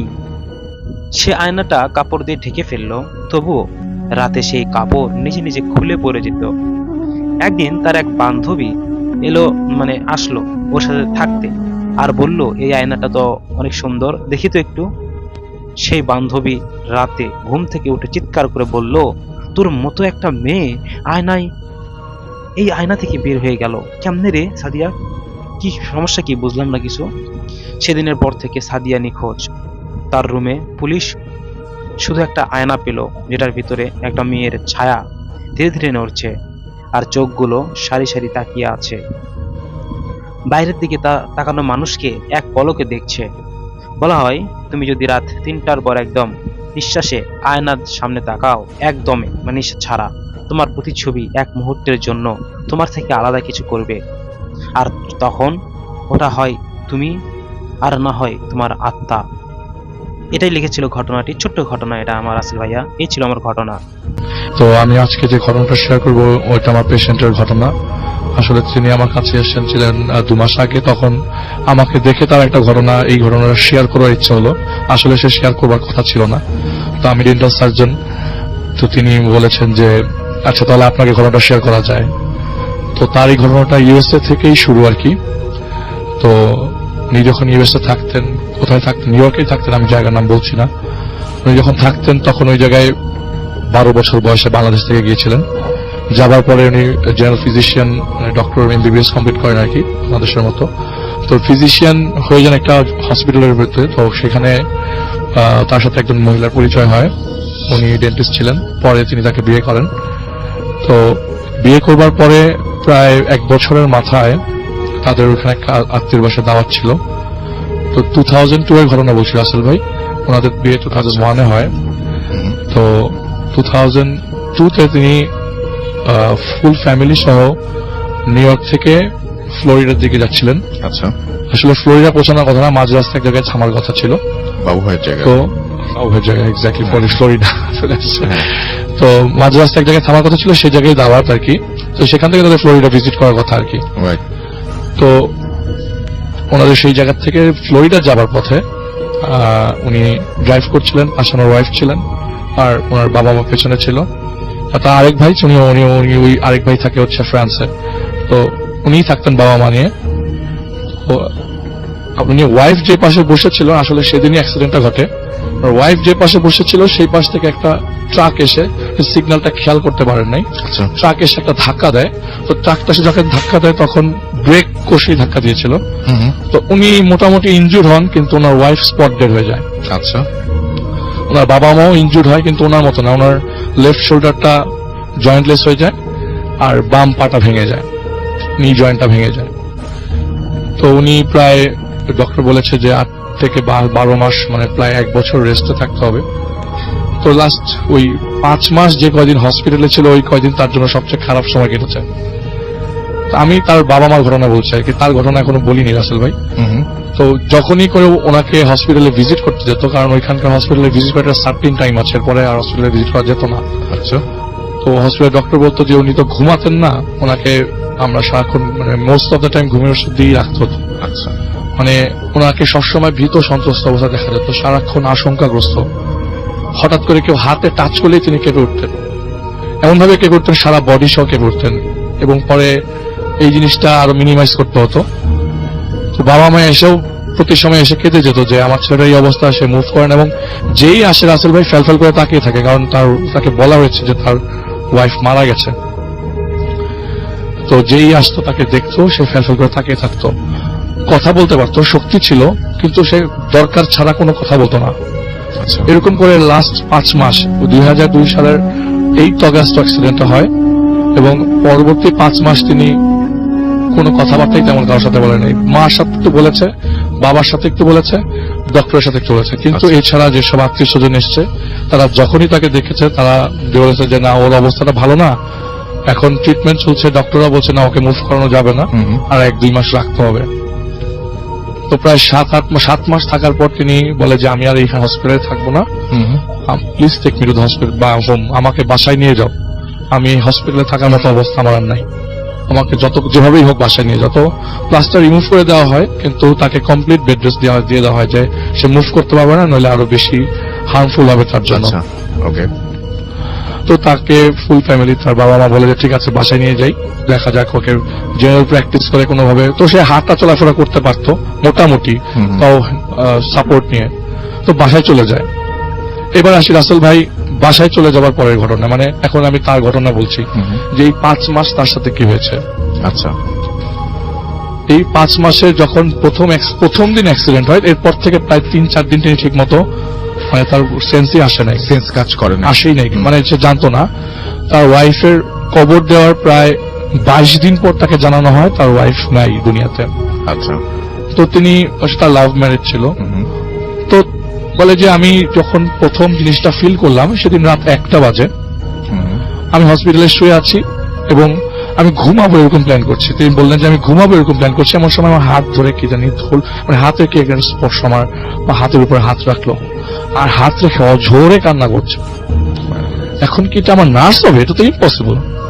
রাত 1টা-2টা বাজে, আমি একটু আগে দেখেছি যে রাত 1টা বাজে আমাকে ঘুমাতে হবে, বাইরে ঠান্ডা, আর ওখানে স্নো পড়লে তেমন রোদ তো ওঠে না, অন্ধকারই থাকে মোস্ট অফ দ্য টাইম। তো ওই দিন বাইরে প্রচন্ড ঠান্ডা ছিল। তো বলে হাতটা আমি ফিল করছি আমার হাতের উপর কারো হাত, এবং অঝরে কেটে চলেছে। এইরকম করে রাসেল ভাই ওই দিন তিনি ওনার বাম হাতে ইনজুর ছিল, উনি ডান হাত দিয়ে একটা শব্দ করে পাশ থেকে নার্স নিয়ে এসছে। তো বলে আমাকে লাইটটা জ্বালিয়ে দেন, আমি সারা রাত লাইট জ্বালিয়ে ঘুমাবো, মানে লাইট অফ করবেন না। এরকম প্রায় 7 দিন, কিন্তু লাইটটাও অফ করার পর কোনো ধরনের রিমেডি আসে না। 7 দিন পরে আবারও ঠিক একই অবস্থায় রাত এরকম যখন গভীর হয় তখনই তার হাতের কেউ স্পর্শ করে, হাতটা ধরেই কান্না করছে, এরকম অবস্থা। তো এরকম প্রতিদিন যাচ্ছে, আর রাতের বেলা তিনি এই জিনিসটা ফিল করছে, তার রুমের মধ্যে কেউ আছে এবং কান্না করে যাচ্ছে। আর তার কাছে মনে হচ্ছে যে আমার যে হাত পা, আমার বেডের মধ্যে কেউ ভর দিয়ে বসেছে। আপনি কেউ খাটে আপনার বেডে যদি কেউ বসে আপনি নিশ্চয়ই টের পাবেন। তো উনি কি মনে হচ্ছে যে আমার বেডের উপরে কেউ আছে। আমি কারো এক প্রেজেন্স অনুভব করছি। তো এখন তো ডাক্তারকে এমনিতে সে কথা তো সারাক্ষণ এটা নিয়ে খুব আতঙ্কগ্রস্ত থাকতো, বলে যে আমার এটা কি হলো, এটা কি আমার হ্যালুসিনেশন নাকি আমার সারাক্ষণ চিন্তার ফসল নাকি আমি জানি না। তো তিনি বলছে যে আমি কি করবো বুঝে ভেবে উঠতে পারছি না, মা বাবাকে জানাবো নাকি জানাবো না। তারা তো একটাই রিপ্লাই দিবে যে আসলে আমি এখন যে শকে আছি, আমার কাছে মনে হচ্ছে বারবারই এই স্পর্শটাই মনে হয় যে এখন ফেক, এটা মনে হয় আমার নিজের ভুলের চিন্তা। কিন্তু লাস্ট দিন যখন আমাকে এই কথাটা বললো, যখন প্রায় 1 মাস হয়ে গেছে, সে জাস্ট একটা ভয়েস শুনেছে। এই ভয়েসটা এরকম ছিল যে আমি বাঁচতে পারিনি। আমি বাংলায় বললাম, এটা আসলে বাংলায় বলে নাই, আমি বাঁচতে পারিনি। এই ভয়েসটা সে শুনেছে এবং প্রপারলি ক্লিয়ার ভয়েসটা শুনেছে, এটা তার ওয়াইফের ভয়েস। আচ্ছা, তিনি চোখের পানি এসে মনে করেন রাসেল ভাই লাস্ট ওই ঘটনা ওইটা শোনার পর থেকে আগামী 3-4 মাস তার অবস্থা এরকম আশঙ্কাগ্রস্ত ছিল। সে কাউকে দেখলেই ভয় পেয়ে যেত এবং কোনো ভয়েস শুনলেই ভয় পেয়ে যেত। তো সে একটা সময় বাবা মাকে বলে আমাকে বাসায় নিয়ে যাও, আমি আর থাকবো না এই অবস্থায়। সে বাসায় ব্যাক করে। তো বাসায় যাওয়ার পর আসলে প্রথম দিন থেকে একদম নর্মাল, যে বলছে হসপিটালের ঝামেলা আমার শেষ, এভরিথিং ইজ গন, আমি এখন বাসায় একটু আরাম করে থাকি। ঠিক 4 থেকে 5 দিন পর বাসায় ব্যাক করবার পর, 4 থেকে 5 দিন পর, 2003 এর দিকে শুরুর দিকে, তো বাসায় ব্যাক করবার পরে তিনি আমাকে যেটা বললো যে আমি প্রথম যে জিনিসটা ফিল করি সেটা হচ্ছে আমি বই পড়ছিলাম, রাত করে বই পড়ছিলাম, প্রায় তখন 10টা-11টা বাজে। এমন সময় আমি শুনি যে আমার রুমের মধ্যে খাট যে পাশে আছে তার পিছনে একটা ড্রেসিং টেবিল আছে, সেই ড্রেসিং টেবিলে কে জানি চুল আঁচড়াচ্ছে। ওর চুলগুলো অনেক বড় বড় ছিল, তো যখনই চুল আঁচড়াতো আমি সেই সাউন্ডটা পেতাম। তো সে কে জানি চুল আঁচড়াচ্ছে আমার রুমের ভিতরে। তো রাত 10টা-11টা, আমার মা আমার রুমে নক করে ঢোকে, তো চুল আঁচড়াচ্ছে, সে উকি মারছে যে কেউ আছে কিনা, কিন্তু এরকম কারো প্রেজেন্স তিনি পাচ্ছেন না। তিনি চিন্তা করতে লাগলেন এইটা আরো ওয়ার্স্ট হতে পারে, এটা কতটুকু ওয়ার্স্ট হতে পারে তিনি এতটুকু মানে এখন যে ঘটনাগুলো বলবো সেটার সাথে তিনি মিলাতে পারেননি। তিনি এরকম প্রতিদিনই কোনো না কোনো প্রেজেন্স পেতেন, স্পেশালি জানালা দিয়ে সবসময় একটা কেউ হেঁটে যাচ্ছে এরকম প্রেজেন্সটা সবসময় পেতেন। তো সবচেয়ে কঠিন যেটা আর কি, ঠিক মাথার পেছনে কে যেন হাত বুলিয়ে দিচ্ছে, এই প্রেজেন্সটা তার প্রতিদিনই লাগতো। রাত 2টা-3টার পরে যখন তার গভীর ঘুম হতো, তখন এই ঘুম ভাঙতোই মাথার হাত বুলানোর কারণে, কে জানি হাত বুলিয়ে দিচ্ছে। ভয়ঙ্কর ব্যাপার। তো সব শেষ দিনের দিকে যাই, তিনি রাত্রিবেলা মুভি দেখছিলেন, মুভি দেখে জাস্ট কম্পিউটার থেকে উঠলেন, উঠে তার সাপোর্ট ছিল তখন হেঁটে হেঁটে ওয়াশরুমের দিকে যেতে, দরজা খুলতেই তিনি দেখলেন আয়না বরাবর একটা মহিলা দাঁড়ানো। উনি থমকে যায়, দেখে থমকে যায়, বলে যে আমি চেহারা এই পাশ থেকে দেখে মিলাতে পারছি না, কিন্তু সাইজ এন্ড শেপ, বডি এবং হাইট সবকিছু আমার ওয়াইফের সাথে মিলে যাচ্ছে। আচ্ছা, আয়নার দিকে যে মেয়েটা তাকিয়ে আছে সে আয়না থেকে এক ফোঁটা ফেরাচ্ছে না। আমি জিজ্ঞেস করছি বারবার যে কে এখানে, কে? অনেকবার জিজ্ঞেস করবার পরও যখন তাকাচ্ছে না, আমি আরো জোরে চিৎকার করতে লাগলাম এখানে কে। তো যখন তিনি তার দিকে মুখ দিল, মুখ মানে তার দিকে তাকালো, তখন দেখলো যে পুরো থেতলাম একটা ফেস তার দিকে তাকিয়ে আছে এবং সাথে সাথে তিনি অজ্ঞান হয়ে যায়। তো অজ্ঞান হয়ে যায় একটা ওয়ার্ড শুনে রাসেল ভাই, এটা হচ্ছে যে তুমি ভালো থেকো, শুধু একটা ওয়ার্ড তার কাছ থেকে, ওইখান থেকে আসা কোনো শব্দ, কোনো সারা শব্দ পায়নি। লাস্টে জাস্ট একটা কথা বলে যে তুমি ভালো থেকো। এটার পর তিনি আর কিছু মনে করতে পারেন নাই এবং তার বাবা মাকে বলে যে আমি এই দেশে আর থাকবো না।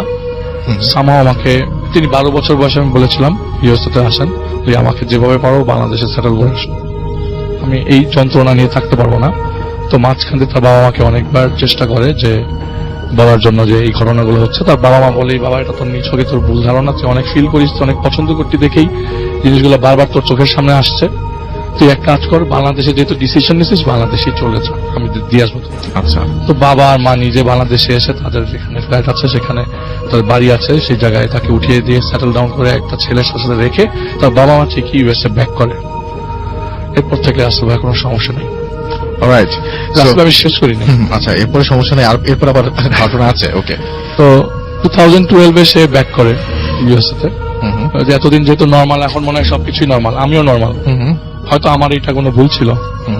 তিনি যে জায়গায় তার ওয়াইফের কবর দেওয়া হয়েছে আর কি, তো সেই জায়গায় যায়, জাস্ট দূর থেকে, কাছাকাছি না, দূর থেকে তাকিয়ে জাস্ট দেখতে যাচ্ছে যে তার ওয়াইফ যেখানে কবর দিচ্ছে।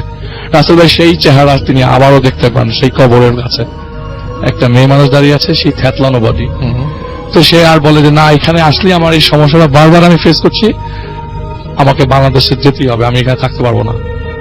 তো সে যখন যাবে, চলে আসবে বাংলাদেশে, তখন সপরিবারে একটা মিটিং হচ্ছিল। তখন কথায় কথায় তার মা একটা কথা বলেছিল যে তার ওয়াইফ যখন মারা যায়, তার যখন ওয়াইফের ডেড বডি রিসিভ করে, তাকেও রেস্কিউ করে, তখন তার ওয়াইফের হাতটা তার হাতে শক্ত করে ধরা ছিল।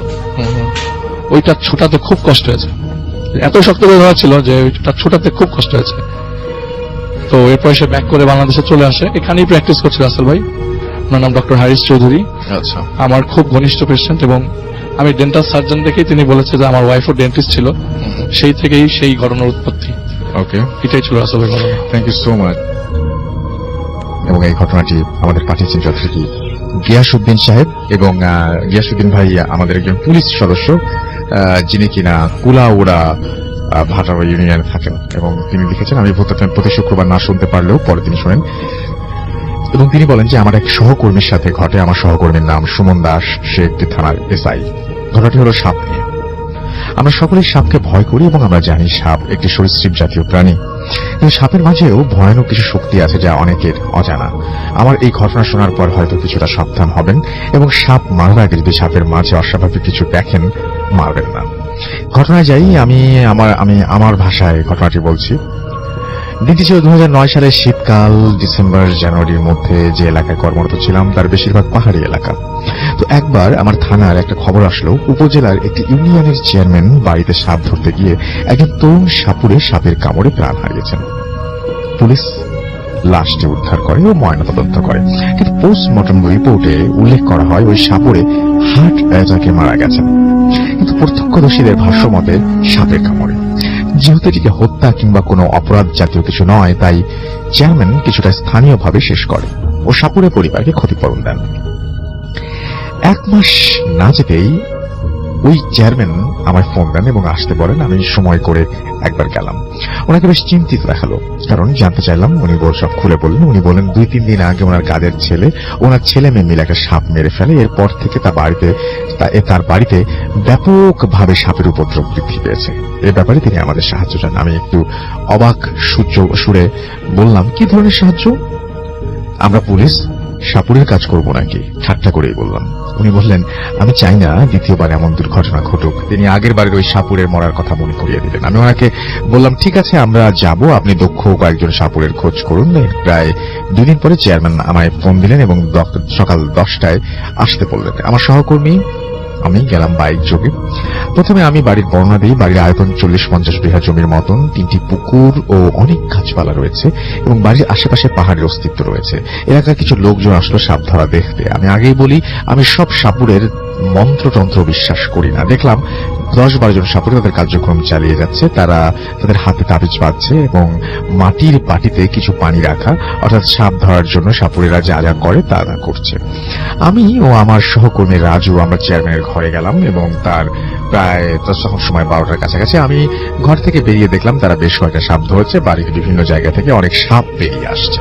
উল্লেখ্য, ওরা আমায় ও আমার সহকর্মী রাজুকে তাবিজ দিয়েছিল। এত সাপ দেখে যে কেউ ভয় পাবে, আমি কেন যেন পকেট থেকে তাবিজ বের করে হাতে রাখলাম। দুপুর 12টা। আমি লক্ষ্য করলাম আশেপাশের পরিবেশের পরিবর্তন হচ্ছে, অর্থাৎ আশেপাশে একটু অন্ধকার হয়ে গেল। হঠাৎ পারিপার্শ্বিক অবস্থার পরিবর্তন দেখে আমি একটু অবাক হই। লক্ষ্য করলাম সাপুড়েদের কার্যক্রমে একটু পরিবর্তন হচ্ছে। তারা সবাই দাঁড়িয়ে গেল, তাদের সর্দারের দিকে তাকিয়ে আছে সবাই। আরো কিছু সদস্য সর্দারের কাছে এসে বসে পড়লো। সাপুড়ে সর্দারকে একটু চিন্তিত লাগলো। আমি আগেই বলেছি তখন ছিল শীতকাল। এখন লক্ষ্য করলাম একটা ঝড়ের আগে পরিবেশ যেমন হয় ঠিক তেমন আবহাওয়া। আকাশ অন্ধকার, গাছপালার রং কেমন বিবর্ণ হয়ে গেল, খুব জোরে বাতাস প্রবাহিত হতে শুরু করলো। হঠাৎ আবহাওয়ার এমন পরিবর্তনে সবাই হতবাক। এখন শীতকাল চলছে, তারপরে হঠাৎ ঝড়ের আভাস। দেখলাম সাপুড়ে সর্দার উবু হয়ে মাটিতে বসে পড়লো। খুব জোরে কি সব মন্ত্রতন্ত্র পড়ছে এবং বারবার বিভিন্ন দোহাই দিচ্ছে বিভিন্ন। তখন আকাশে মেঘের গর্জন, সব মিলিয়ে এক ভয়ানক অবস্থা। আমরা সবাই দাঁড়িয়ে রইলাম চুপ করে। দেখলাম সাধারণ গোখরা সৃষ্টিকর্তা দোহাই দিয়ে তারা বারবার করে ইয়ে করছিল। তো দাঁড়িয়ে রইলাম, আমরা দেখলাম সাধারণ গোকরা সাপ থেকে অপেক্ষাকৃত বড় তবে অজগর নয় এমন একটি সাপ এসে সাপুরে সর্দারের সামনে হাজির। ফনা উঁচিয়ে আছে, সাপুরে সর্দার তা দেখে বসে পড়লো, তার পেছনে বসে পড়লো তাদের সমস্ত সদস্যরা, সবাই নীরব প্রায় 10-12 মিনিট। আমি সৃষ্টিকর্তার কাছে প্রার্থনা করলাম এই ভয়াবহ দৃশ্য থেকে মুক্তি পাওয়ার জন্য। এরপর সাপুরে উঠে দাঁড়ালো, দেখলাম অদ্ভুত সাপটা উধাও হয়ে গেল। সাপুরে সর্দার তার সাথে থাকা সহকর্মীদের ইশারা করলো, সাথে সাথে তারা তাদের ঝুড়ি থেকে থাকা সাপগুলো মুক্ত করলো। এটা দেখে চেয়ারম্যান একটু অবাক হলেন, তিনি বারণ করলেন যাতে সাপগুলো ওরা না ছাড়ে, কিন্তু সর্দার ইশারায় বলল পরে করব। তারা যা করছেন তাতে বাধা যেন না দেয়া হয়। এর কিছুক্ষণ পরে চারপাশের অবস্থা স্বাভাবিক হতে শুরু করলো। প্রায় 10 মিনিট পরে সাপুরে সর্দার গোসল করে আসলো। আমি প্রশ্ন করলাম, আপনি এমন করলেন কেন, এসবের মানে কি? তখন সাপুরে বললেন, দেখুন স্যার, আমি ভুল করেছি। আপনার যে সাপের কথা বলছেন তা আসলে সাপ না, সাপের আকৃতি ধারণ করে আছে, এরা আমাদের কোনো ক্ষতি করবে না। তখন আমি বললাম, তাহলে ওই তরুণ সাপুরে মরল কেন? তখন সাপুরে বলল, তরুণ অনেক কিছু জানতো না, সে তাদের সাপদের মানে কোনোভাবে রাগান্বিত করেছিল এবং সেই জন্যই সে মানে কিছু একটা তাকে দেখিয়েছিল সাপগুলো, যার জন্য সে ভয় পেয়েছিল এবং মারা যায়। তার মানে সে হার্ট অ্যাটাক করে মারা যায়, একটা বোঝা যাচ্ছে। এবং সাপুরে আরো সাবধান করে কেউ যাতে একটা সাপও না মারে। এও বলে যায় তারা এখান থেকে যাবে না এবং তারা আপনাদের কোনো ক্ষতি করবে না বলে চলে যায়। পরে আমিও চলে আসি, আর আসার আগে চেয়ারম্যান সাহেবকে বলি তারা যেন খুব তাড়াতাড়ি এই বাড়ি ছেড়ে অন্যত্র চলে যায়। এই ছিল ঘটনা। তো এই শুক্রবার আমি নাইট ডিউটিতে থাকবো, যদি পারেন আমার ঘটনাটা আমায় ফোন দেবেন, দিলে খুশি হবো। আচ্ছা, আপনি শুক্রবারে পড়তে বলেছিলেন, আমরা তো আজকেই পড়ে ফেললাম। তো থ্যাংক ইউ ভেরি মাচ। যারা ঘটনা পাঠাতে চান এরকম ভাবে এবং স্টুডিওতে উপস্থিত থাকতে চান নেক্সট ভূত এফএমে আমাদের সঙ্গে, তারা আমাদেরকে ইমেল করুন এবং ইমেলে অবশ্যই যে ঘটনাটি সত্যি, যেটা সত্যি আপনার জীবনে ঘটেছে সেরকম ঘটনায় পাঠাবেন। ফাইলগুলো আমাদের কাছে পাঠাবেন। দেশের ভেতরেও যারা বিভিন্ন শহরে আছেন এবং ভূত এফএম শুনছেন তারাও একইভাবে আমাদেরকে ঘটনা পাঠাতে পারেন। চলে যাব আবারও নেক্সট ঘটনায়, এবং আমাদের সঙ্গে আরো একজন গেস্ট রয়েছেন, এন্ড তার ঘটনায় আমরা চলে যাই। This track was downloaded from FusionBD.com. Listener, আমি টরি নয়াপল্টন থেকে। আমি আমার ছোট খালার সাথে একটা ঘটনা বলতে যাচ্ছি। এবং আপনার সঙ্গে আপনার হাজবেন্ড রয়েছেন, তার সাথে একটু কথা বলে ফেলি আমরা। সো আপনার নামটা একটু বলবেন প্লিজ। আমার নাম শেখ রাসেল হোসেন প্রিন্স। ওকে, আমি নয়াপল্টন থেকে আসছি। সো শুরু করি আমরা। হ্যাঁ, এটা প্রায় 1974-এর দিকের ঘটনা। আমার খালামণি তখন এজ 9 ইয়ার্স। তো একদিন সন্ধ্যায় তিনি কোনো কাজ করতে বা কোনো একটা কিছুর জন্য উঠোনের দরজায় যায়। তো দরজার সামনে হঠাৎ একটা কালো বিড়াল তার পায়ের উপর দিয়ে যেতে চায়, এন্ড সে বিড়ালটাকে মানে পায়ের উপর দিয়ে যাওয়ার কারণে লাথি মেরে সরানোর জন্য লাথি দেয়। তো ওটা অ্যাকচুয়ালি বিড়াল ছিল না, একটা জিন ছিল। তো তারপর দেখা গেল সেই জিনটা তৎক্ষণাৎ আন্টিকে তার সাথে নিয়ে যায় এবং আন্টির জায়গায় একটা পরীকে তার আন্টির রূপে আমাদের নানুর বাসায় রেখে দেয়। তো সন্ধ্যার কিছুক্ষণ পরে সবাই যখন রাতের খাবার খেতে বসলো, দেখা গেল ওই জিনটা সবকিছু সে একাই খেয়ে ফেললো এবং সবাই তখন বসেই ছিল। তারপর সে আরো খেতে চাইতো, তখন নানু আরো রান্না বান্না করলো, সে আবার সবারটা খেয়ে ফেললো। তো খাওয়ার পরে দেখা গেল যে নানু তখন ফিল করতেছে যে না, এটা অ্যাকচুয়ালি এরকম একটা বাচ্চা এতগুলো খেতে পারে না, হয়তো পারে এটা অন্য কিছু। তো নানুর একটা ভাই ছিল, তো তাকে দেখানো হয় বাসায়, মামাকে। তো নানা এসে বাসায় আসার পরে বলে যে আচ্ছা ঠিক আছে, এইরকম যখন হচ্ছে আমি তাহলে একটা হুজুরকে ডেকে নিয়ে আসি। একটা হুজুরকে ডেকে নিয়ে আসে, তখন সে এসে দেখার পর বললো যে হ্যাঁ, এটা কিছু একটা হয়েছে, তো আপনারা কালকে আসরের নামাজের পরে আমার সাথে আসেন, আমি আপনাদেরকে মানে তার কাছে নিয়ে যেতে হবে। উনি আচ্ছা, ওকে, হ্যাঁ, একটা হুজুরের কাছে নিয়ে যাব, উনি আমার চাইতে বেটার বুঝবে কি হয়েছে। তো আপনারা কালকে আসর নামাজের পরে আমার সাথে যাবেন। তো নেক্সট ডে আসর নামাজের পরে সবাই আসলো, সেই নানাটা আসলো, নানার সাথে তার একটা ফ্রেন্ডকে নিয়ে আসছিল। তো দেখা গেল যে তাকে যখন যেতে বলা হচ্ছে সে যাবে না, সে যেতে চাইলো না বলে চুপ করে বসেছিল। তো তাকে ভাবলো যে কুলে করে উঠে নিয়ে যাবে, এত তার ওয়েট বেড়ে গেছিল তাকে কুলে উঠাতে পারতেছিল না, তারা 2-3 মিলে নিতে পারতেছিল না। তখন চিন্তা করলো যে রিক্সা দিয়ে তো তাকে নিয়ে যাওয়া যাবে না, তখন একটা ভ্যান নিয়ে আসলো। ভ্যান নিয়ে এসে দেখা গেল ওই ভ্যানের ড্রাইভার আরো 2-3 টোটাল 4-5 জন মিলে তাকে উঠিয়ে ভ্যানে বেঁধে নিয়ে যাওয়া শুরু করলো। আচ্ছা। তো ভ্যান দিয়ে যখন নিয়ে যাচ্ছিল রাস্তায় তখন কিছু ঘটনা ঘটে। কিছু দূর যাওয়ার পরে ভ্যানটার এগোচ্ছিল না আচ্ছা, সামনের দিকে। এটা কি ওয়েটের কারণে বা অন্য কোনো কারণে? হ্যাঁ, ওটা তখন প্রচন্ড ওয়েট গেইন করে, মানে ভার হয়ে যায়, কোনোভাবেই যাচ্ছিল না। তখন নানু আয়াতুল কুরসি পড়া স্টার্ট করে এবং বিভিন্ন দোয়াটা পড়তে থাকে, জিকির করতে থাকে সবাই, তখন ওটা আস্তে আস্তে যায়। তারপর তারা অনেক কষ্টের পরে সেই হুজুরের ওখানে পৌঁছায়, যে দেখে যেই হুজুরের কাছে দাঁড়িয়ে গেছে সেই হুজুর অন্য মানে কোনো এক কাজে অন্য কোথাও গেছে, সে ছিল না তখন তার প্লেসে। তো ওনার সাগরেদ টাগরেদ ছিল আরো, তারা মানে হুজুরের কাছে শিখতো। তো তখন তারা বললো যে আপনি যা যা করার মানে দোয়া টোয়া পড়া, তাবিজ টাবিজ দিয়েছে, মানে মোটামুটি যা যা করার দরকার ছিল তারা করে দিয়েছে যতটুকু পারতো। আর বলছে যে হ্যাঁ, বড় হুজুর কালকে বা পরশু চলে আসবে, আপনারা তাহলে তখন আসেন, তখন দেখাতে পারবেন। আর আপাতত আমি যা করেছি এনাফ। তো বাসায় যাওয়ার পরে দেখলো যে হ্যাঁ ওকে এনাফ। তো অবশ্যই এটা তেমন ডিস্টার্ব কিছু করতো না, চুপচাপ সে তার মতো ধ্যান ধরে বসে থাকতো, নড়াচড়া করতো না, কথা টথাও বলতো না কারোর সাথে, শুধু খাওয়ার সময় খেতে যেত, আর একটু পর পর তার খিদে পেতো, অনেক বেশি বেশি খেতে যেত। আর দেখা যেত মাঝে মধ্যে রাতের বেলা সে চলে যেতে চাইতো, বাইরে যেতে চাইতো। এত রাতে একটা মেয়েকে বাইরে যেতে দেওয়া যায় না, তো সেজন্য আর কি তাকে বাইরে যেতে দেওয়া হতো না। তখন নেক্সট ডে তে নানা গেল সেই বড় হুজুরের খোঁজ নিতে যে সে ফিরছে কিনা, যে দেখে যে সে তখনও ব্যাক করে নাই। তো ব্যাক করে নাই, এখন কি করার, গেল বাসে ব্যাক করলো। ব্যাক করার পরে এখন অন্য হুজুর তো দেখাতে হবে, এভাবে তো বসে থাকা যাবে না। তো আরো অন্য যে কয় জায়গায় হুজুর যোগাযোগ করে পাওয়া গেছে, সবাইকে আনা হয়েছে। তো 2-3 জনের পরে একজন বলছে যে এইটা অ্যাকচুয়ালি আপনাদের মেয়ে না, এটা জিন একটা আপনার মেয়ের রূপে রেখে গেছে, আপনি যদি ওকে পাহারা দিয়ে না রাখেন, কোনোভাবে যদি ও এখান থেকে স্কেপ করে, দেন আপনার মেয়েকে আর ওরা ব্যাক করবে না। আচ্ছা। তো দেখা গেল তখন সবাই মিলে ওটাকে একের পর এক পাহারা দিয়ে দিয়ে রাখতো, কেউ রাতে ঘুমাতো, কেউ জেগে থাকতো, এরকম করে ওটাকে 24 ঘন্টায় পাহারা দিয়ে রাখতো। আর ওর যত ফরমাইশ ছিল ওগুলা পূরণ করা হতো, যেমন খাওয়া দাওয়া যা সে খেতে যেত। তারপর এরকম প্রায় প্রতিদিনই ওই হুজুরের খোঁজ নিতে যাওয়া হতো, কারণ অন্য কোনো হুজুর কিছু করতে পারতেছিল না। তো খোঁজ নিতে যাওয়া হতো, হুজুর আসে না। সেই 14-15 দিন পরে দেখা যায় যে হুজুর একদিন নিজেই আমাদের নানু বাসায় চলে আসে এবং এসে বলে যে কি ব্যাপার, কি হয়েছে, আমি শুনলাম আপনারা আমাকে অনেক খোঁজ করতেছেন, এই জন্য আমি নিজেই এখানে চলে আসলাম। তারপরে তো উনি দেখলো, দেখার পরে উনি তার যা যা করার দরকার এই জন্য কিছু জিনিসপত্র চাইলো। তো ওগুলা নিয়ে আসছিল।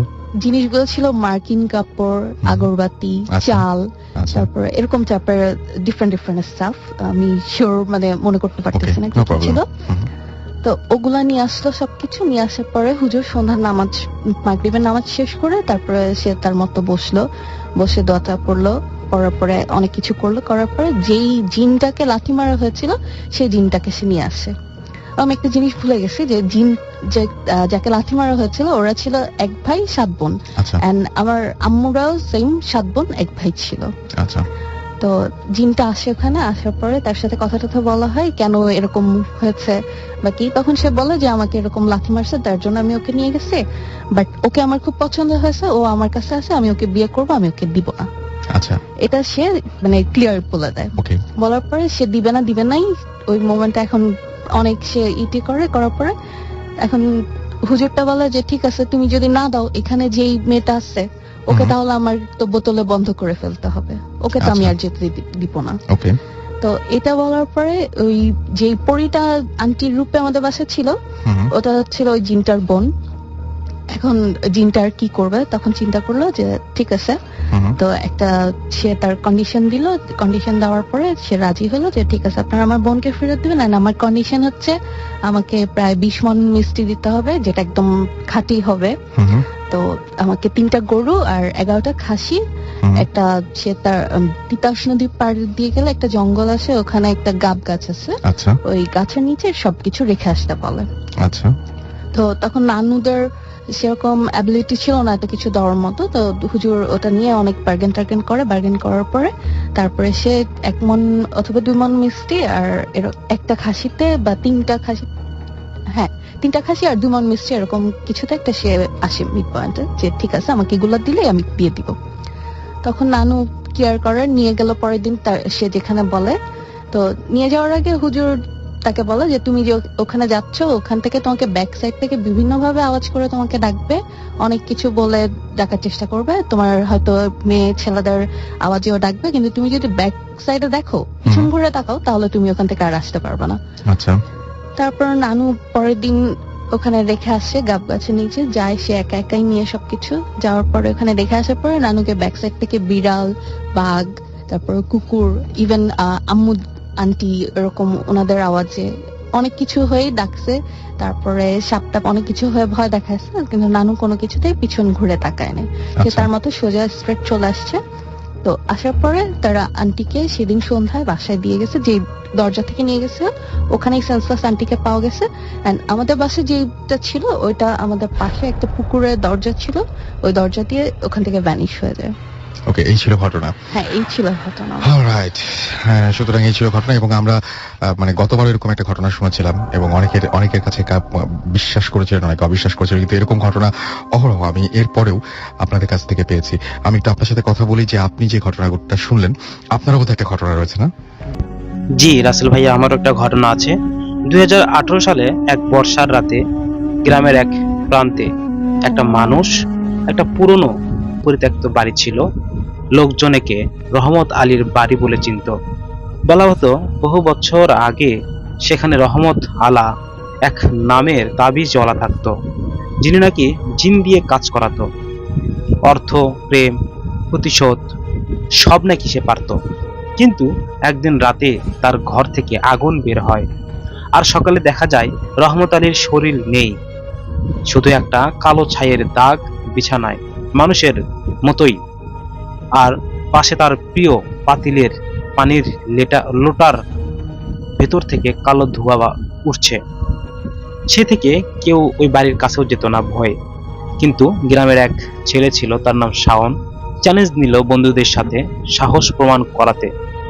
সে বলেছে সে একাই রাতে সেখানে যাবে। তো চ্যালেঞ্জ অ্যাকসেপ্টেড।